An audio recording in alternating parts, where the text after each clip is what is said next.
Yeah, what's up, everybody? Turner Jesus here with your next Bible live stream. It's been a few weeks since we've done this. Had some other stuff going on. I have other shows going on. We had to do a giveaway for the Make-A-Wish Foundation fundraiser. We gave away a lot of cool stuff to a lot of cool people who donated to a great cause. It was awesome. We will have another fundraiser coming to you very soon. Details on that will be coming forthwith. I don't know. Princess Galen, welcome. In the chat, I will be checking the chat for comments and such because sometimes StreamYard just doesn't, they're not cool. They're not cool with me. Tell me people are commenting. That's fine. I'll check myself. Anyway, this is another Bible live stream. We're going to change it up a little bit. I'll explain that here in a moment. If you've never seen these before, basically, we're smoking some weed and talking about the Bible. If you don't know my backstory, well, first of all, you want to go check out A Highway to God on YouTube. There's about a 20-minute video that tells you about my religious journey, which began in October of last year, after over 30 years of being agnostic. So as I've said many times before, you'll find no judgment here. If you're agnostic, if you're atheist, whatever, I was there. I know, I know the arguments, I know the feeling, I know all that stuff. I'm not here to change your life in some profound way. I don't think that's going to happen. I don't think that's the way it works. At least for most people, it doesn't. It certainly didn't work that way for me.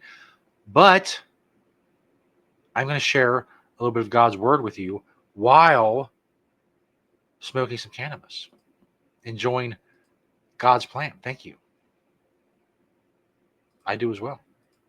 So what we have been doing is we've been going in, basically I was going to go cover to cover, starting with Genesis and then going through doing a little bit each week. I've decided against doing that. What I'm going to do instead is I'm going to pick and choose the various verses, like tonight, various chapters, various stories to highlight and talk about and relate to my life, and hopefully maybe relate to your life. I don't know. Like I said, I'm not expecting you, if you're an atheist or agnostic or whatever, you're a different religion than Christianity. I'm not expecting you to be like, oh, well, this guy with a Jesus Saved My Life hat on the internet, he really got through to me. I doubt I'm going to get through to you, but I may cause you to ask some questions. I may cause you to think of things in a different way. If so, well, good. I'm glad to be of service. But in any case, I feel at the very least, and as I've said before, many of these live streams will move to A Highway to God on X. Just follow A Highway to God on there. You can find a link to my bio at Stoner Jesus 420 on X as well. Most of the live streams will go there, but I'm starting them on Stoner Jesus 420 because I have this inexplicably large following.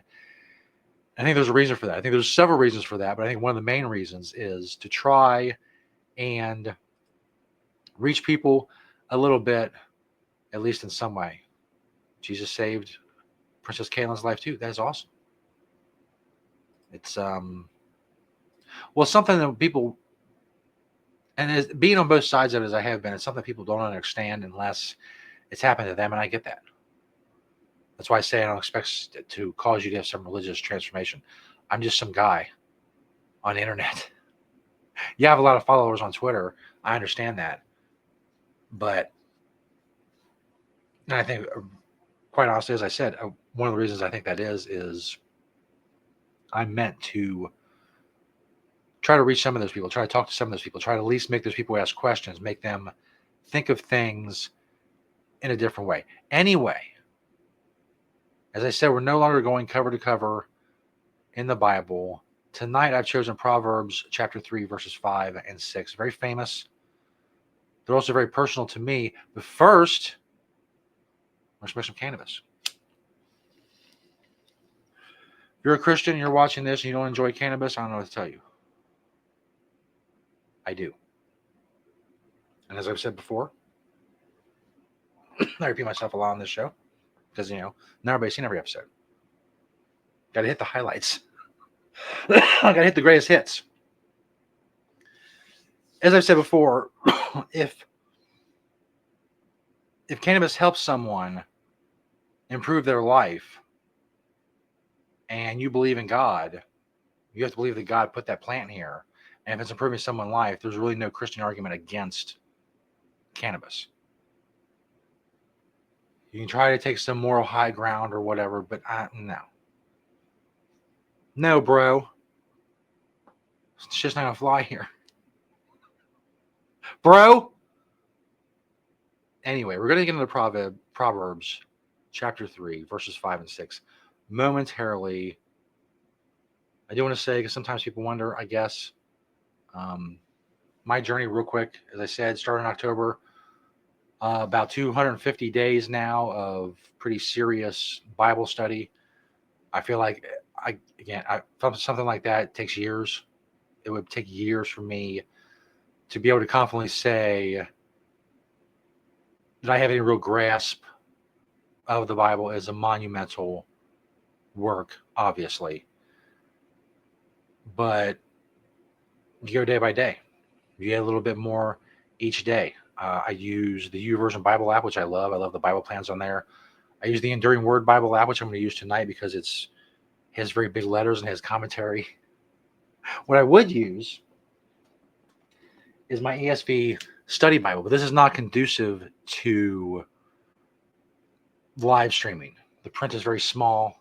There's a lot of footnotes and such about culture and translations and history and all that stuff of the area and just a ton of stuff. And if they didn't make the print very small, it would be 10,000 pages and be a very heavy, unwieldy book.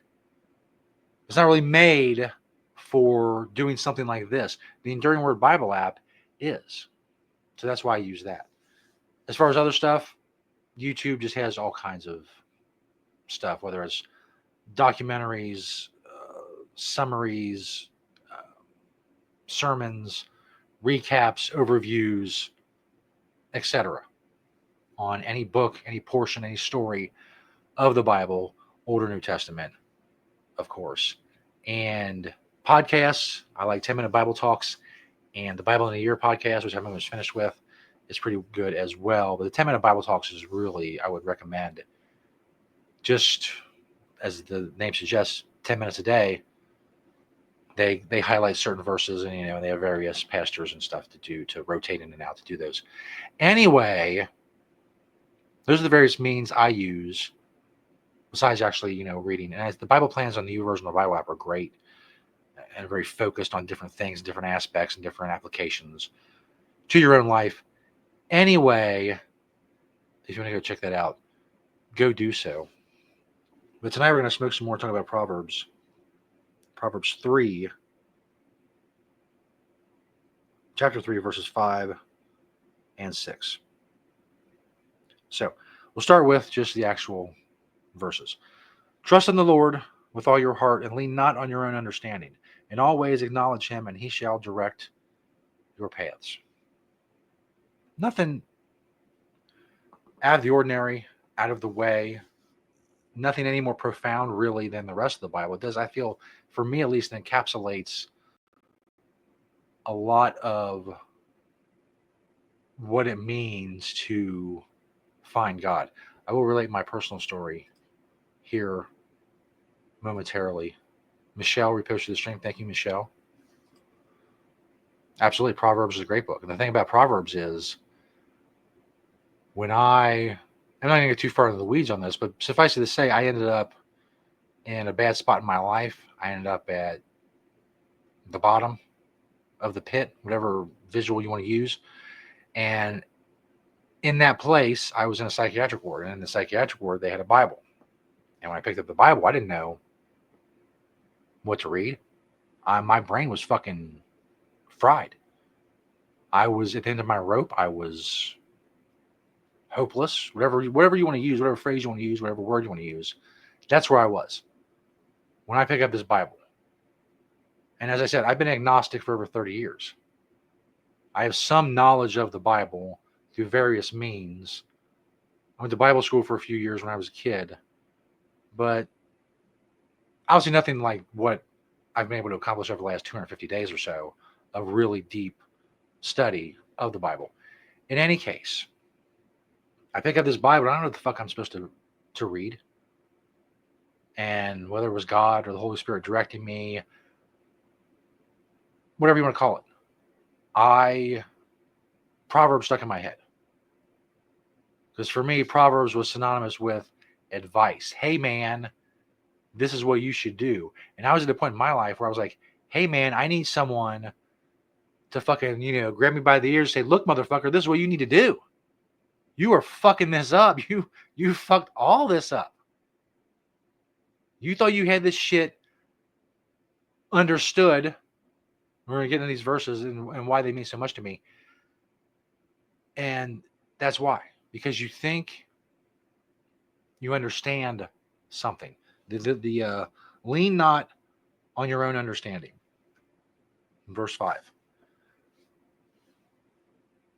Again, nothing, a very short, simple statement, but that was the first one that, for lack of a better phrase, hit me. That was the first time in my entire life I felt God speak to me. Now, if that had been it, I probably would have chalked it up, as I said, as an agnostic to, that's coincidence. But the thing is, and thankfully, and I'm so grateful that God that night, again, for lack of a better phrase, God was not fucking around that night. He was all in on making me understand and making me see. He was tired of my shit, if you want to put it that way. He's like, look, dude, this is it. This is what you're going to get. And that was the first sentence that hit me. Lean not on your own understanding. I forget which translation it was in the hospital, but don't rely on your own understanding. There's various ways to put it depending on what translation you use or read or study, whatever. But that was me. Relying on my own understanding was my entire life. It was my entire personality. It was my entire persona. It was the core of who I was. I'm a smart guy. I have a pretty good head on my shoulders. I have a pretty good working brain. Most of the time, I'm one of the smartest people in the room, if not the smartest person in the room. It was like that my entire life. Great on tests, high IQ, all that shit. Excuse me. So even though I had low self-esteem and low thoughts about myself in other parts of my life, and just about every other part of my life, when I came to my brain, I had this innate trust that I was going to be able to figure shit out because of my brain. That's right. We do have to listen. It might have been King James, although I don't remember a lot of thous and those and these and whatnot. But even like at that point, I didn't know anything about translations or any of that shit. Yeah, I remember having problems in 8th grade and like telling the guidance counselor, like, I think I can't, because I was having problems with going to school and all kinds of problems and with shit in my life when I was like 12. I'm trying to explain to this guidance counselor that I can't, can't keep up with this shit. There's too much going on. And she's like, look, you're on a 12th grade level and everything. I don't know what to tell you. There's nothing I can do for you. You are just, you don't need to be in 8th grade, but obviously we can't put you in fucking 12th grade. That's ridiculous. You're 12. So anyway, that's not, all of that is to say, I relied on my own understanding. And the problem, there's many problems with that. The problem he created for me was being blind to pretty much everything. Everything around me, everything in my life. My perspective was so skewed when it came to what I was doing, what I was saying, how I interacted with people, that there's there was only one way to get it back on course, which is the way that God has done it. But the problem is, when you rely on your own understanding, you become, because like you're always like like everyone says, you're always going to worship something. You're always going to focus on something. In my case, it was me. I'm a smart guy. I can figure this out. I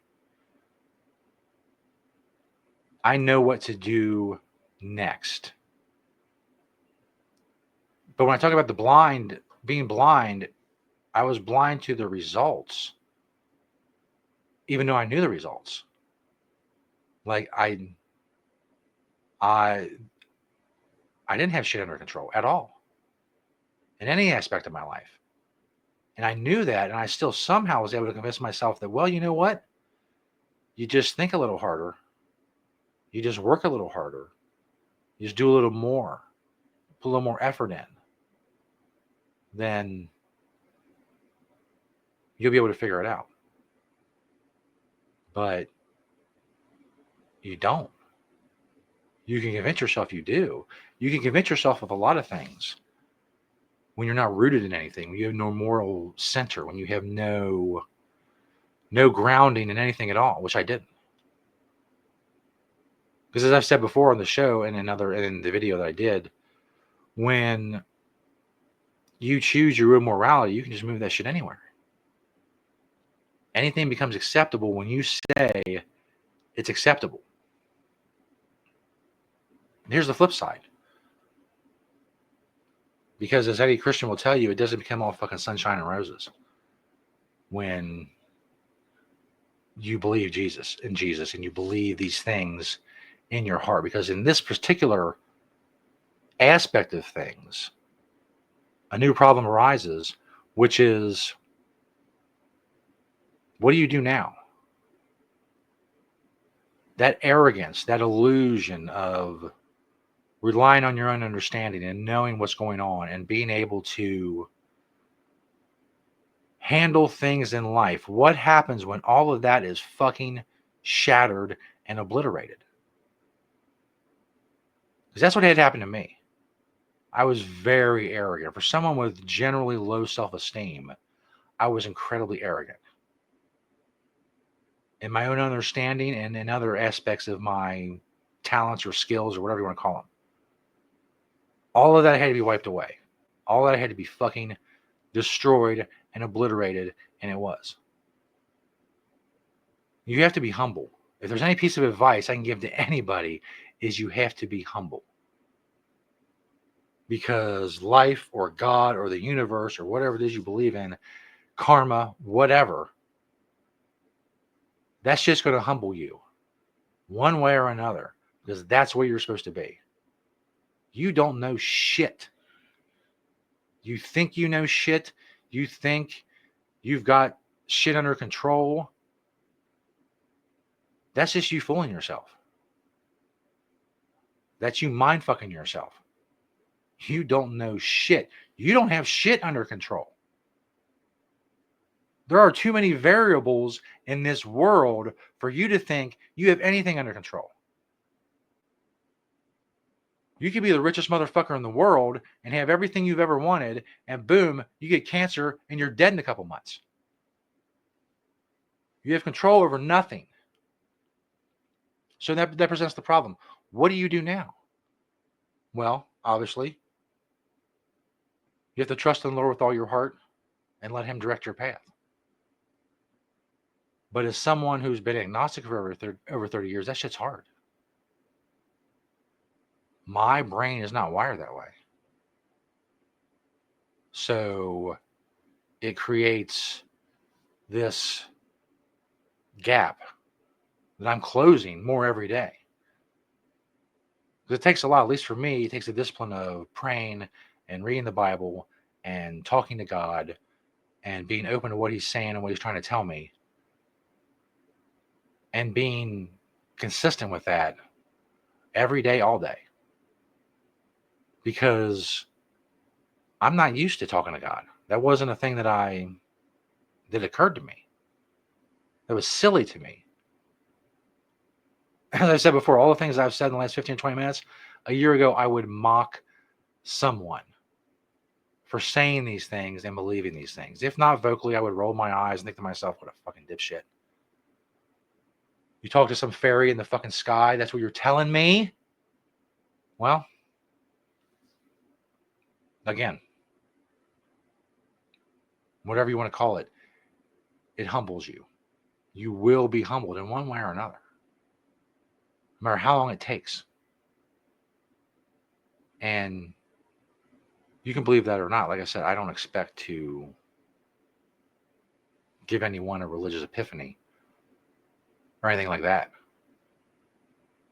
But I'm here to tell you what happened to me.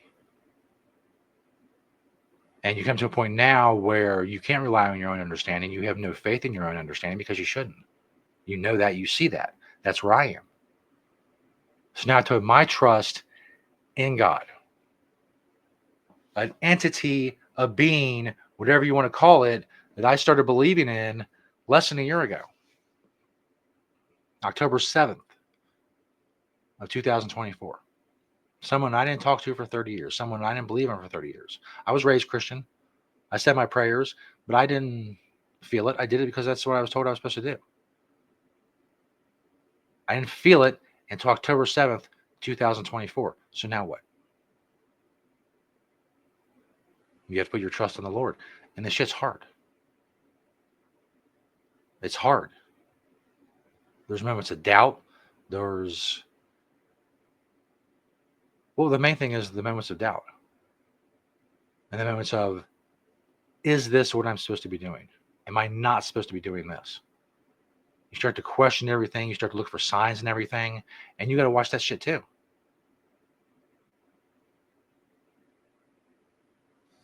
But without this structure that I built in my head over 30 years, when all that's torn down, there's nothing. You got to rebuild something else. And obviously, in my case, I'm doing it with Christianity, with the Bible, with Jesus, with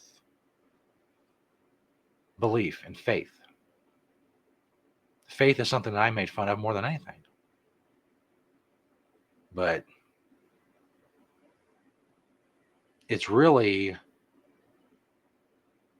and again, I'm not, what you do or what you believe is on you, but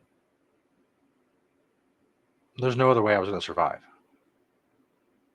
I wasn't going to survive the rest of my life without faith, without God. I would eventually have made a decision, perfectly justified in my mind, that would have destroyed me beyond recognition. It didn't get to that. Did it suck? Yeah. Are there aspects of it that continue to suck? Absolutely. But now I know I'm on the right path. And even though there are times of doubt, that is what I have to lean on. And to me, these verses, as the first verses that spoke to me, and over the next few nights when I read this, I was reading this Bible in the hospital, it happened over and over again. Things that I thought, things that I questioned would be, and then it'd be addressed. And it's hard to explain. You can't explain it to someone who hasn't experienced it, or who doesn't experience it. So again, all I can say is what I experienced. It happened so overwhelmingly that even someone like me, who was like, oh, well, statistics, probability, blah, blah, blah, numbers, this is going to happen, it overwhelmed all that.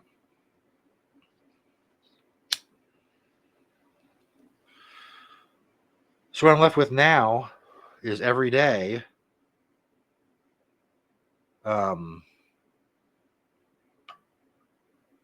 rebuilding.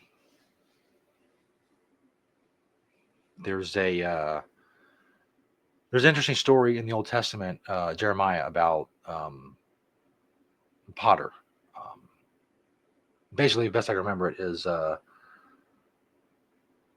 God is trying to explain to Jeremiah how he's going to use the remnant of the Israeli exiles to, rebuild. And he tells him to go down and watch this potter. So this potter, he's spinning his clay, he's making a vase or whatever, and the shit's just whack. It's it's all fucked up. It's not coming into a vase. It sucks. And Jeremiah's thinking, well, he's just gonna clear that shit away and start over. But instead what the potter does is he keeps spinning. And he keeps working it. And he works it into something better and beautiful. And I kind of remind myself of that story every day because that's where I need to be. My life wasn't wiped away. It got fucked. It got wonky. It wasn't going to be a good vase. But you don't stop spinning the wheel.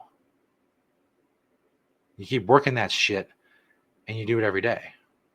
As far as like life. I can get into like the commentary and stuff that goes with this. Like I said, the Enduring Word Bible app, there's a lot of great commentary for people who do professional commentaries. Like I said, unlike me. Like I said, I'm 250 days into this. So this is the best you get if you're watching this. For Bible commentary. I do want to point this out because this really spoke to me. Talking about with all your heart. So this aspect troubles some. Whoops. Because they fear some part of their heart that is not truly trusting God. We may sympathize with this concern, knowing that as imperfect people, it is impossible for us to trust in the Lord perfectly. So the doubt I was talking about earlier. In principle, we gather that Proverbs 3:5-6 does not describe an objectively perfect trust in God, but a heart and life that does not consciously reject or defy God with unbelief. You're not going to get it right. You're not going to get it perfect. You're not going to not sin. These things aren't possible. But you have to have faith. And if you're a Christian, you believe in Jesus, you believe you have been saved because of your faith. Not because of what you do and what you don't do. Not because of what you earn. You don't earn points or any of that shit.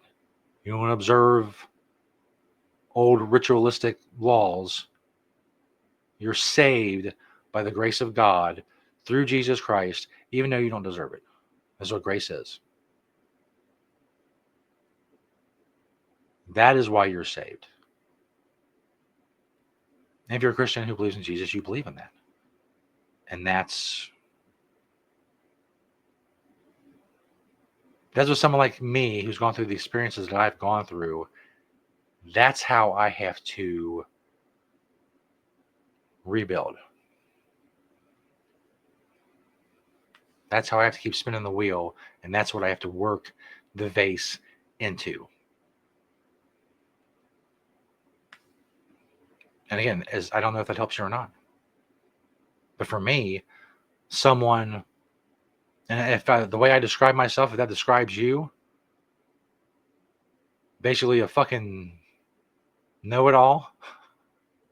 Like, oh, I know better than you. You ever find yourself in that predicament where you consciously think, oh, I know better than these people. I know better than, well, in my case, a lot of times I know better than everybody. That's a red flag, yo. You don't. You do not. And again,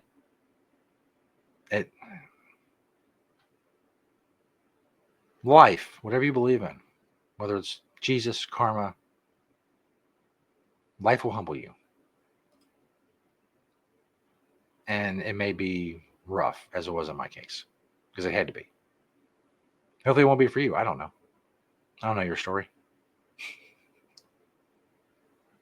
Anyway, going forward, this is how we're going to do the Bible live streams. I'm just going to pick various either verses or chapters or stories or whatever that highlight something I want to talk about. Tonight's case, as I said, my personal connection with Proverbs chapter 3, verses 5 and 6.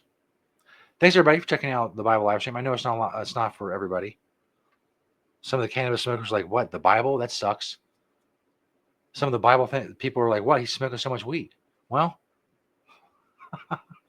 I don't know what to tell you. I smoke weed and I read the Bible. That's what I do. If you don't like it, well, I don't say what I would have said. Old me would have told you to fuck off. Now I'll say that I'll pray for you, even though I probably won't. But that's on you. I can't pray for every dickhead who pisses me off. You know what I'm saying? You know what I'm saying? Thanks, everybody, for checking out the Bible live stream. Go follow Highway to God on YouTube and on X. On YouTube, the on-demand Bible live streams, any other kind of religious stuff I want to do will be there. Also, religious memes, do a lot of that at a Highway to God on X. If that is your thing, if you're like, hey, man, there's not enough religious meme accounts on X for me to follow. I only follow 15. Maybe I need a 16th. Well, consider a Highway to God, because I steal memes from a lot of those people. And I know that's breaking a commandment. I'm sorry. I am a sinner. I'm imperfect, as I said. I steal memes. I steal a lot of memes. I'm sorry.